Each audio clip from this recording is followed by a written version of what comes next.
కానీ సమాధానం లేకపోతే మాత్రం ఎక్కడికి రాలేవు? పరలోక రాజ్యానికి రాలేవు.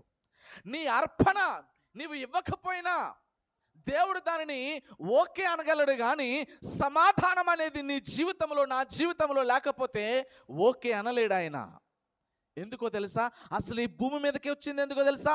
యెషయా గ్రంథం 53వ అధ్యాయం, యెషయా గ్రంథం 53వ అధ్యాయం 5వ వచనాన్ని కనుక మనము చదివితే, 53వ అధ్యాయం యెషయా గ్రంథం 5వ వచనం, మన అతిక్రమ క్రియలను బట్టి అతడు గాయపరచబడెను, మన దోషములను బట్టి నలుగగొట్టబడెను.